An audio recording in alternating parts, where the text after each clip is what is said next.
আমি এই আয়াতটা বলে আপনাদের সামনে আমি বিদায় নিচ্ছি। আল্লাহ তাআলা কোরআন কারিমে বলছেন, আল্লাহর ওয়াদা রয়েছে তাদের প্রতি। আল্লাহর কথাগুলোকে একটু বোঝার চেষ্টা করুন। আল্লাহ বলেছেন ওয়াদাল্লাহুল্লাযীনা আমানু, ওয়াদা রয়েছে কার? আল্লাহর। কার ওয়াদা রয়েছে? একটু আমরা কথা না বলি। আল্লাহ বলেছেন ওয়াদাল্লাহুল্লাযীনা আমানু, আল্লাহ তাআলা ওয়াদা হচ্ছে তাদের প্রতি আল্লাযীনা আমানু, যারা ঈমান আনে, ওয়া আমিলুস সালিহাত, এবং যারা আমলে সালেহ করে, লায়াস্তাখলিফান্নাহুম ফিল আরদ, তাদেরকে তিনি জমিনের উপরে প্রতিষ্ঠিত করবেন।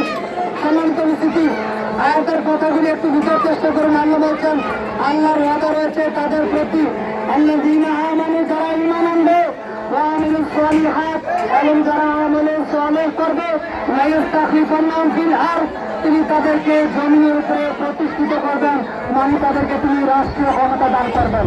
বুঝছেন? তিনি বুঝার চেষ্টা করুন। আল্লাহ বলেছেন আল্লাহর ওয়াদা রয়েছে কার? আল্লাযীনা আমানু, যারা ঈমান আনবে। তাহলে আমাদের দায়িত্ব দুইটা, মনে রাখবেন। এক নম্বর হচ্ছে ওয়াদাল্লাহুল্লাযীনা আমানু, যারা ঈমান আনয়ন করবে। তাহলে ঈমান আনয়ন করবে কারা? আমরা না আল্লাহ? ঈমান কারা আনবে?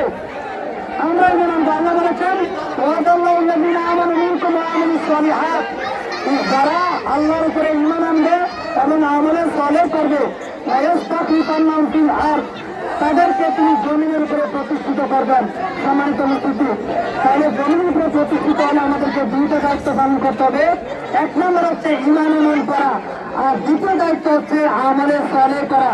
ঈমান মানে হচ্ছে যে তাওহীদুল শিরক মুক্ত ইবাদত করা, আর দ্বিতীয়টা হচ্ছে বিদআত মুক্ত আমল করা, অর্থাৎ তাওহীদকে প্রতিষ্ঠা করা আর সুন্নাহকে প্রতিষ্ঠিত করা। এই দুইটা দায়িত্ব হচ্ছে আমাদের।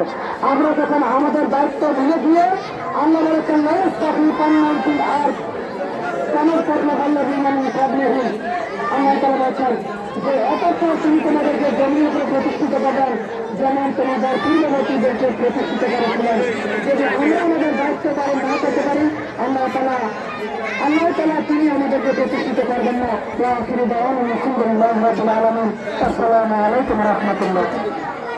সম্মানিত উপস্থিতি, এই মুহূর্তে আমাদের সামনে আলোচনা করছেন আমাদের মসজিদের সম্মানিত খতিব ইমাম সম্মানিত মাওলানা জাকির হোসেন।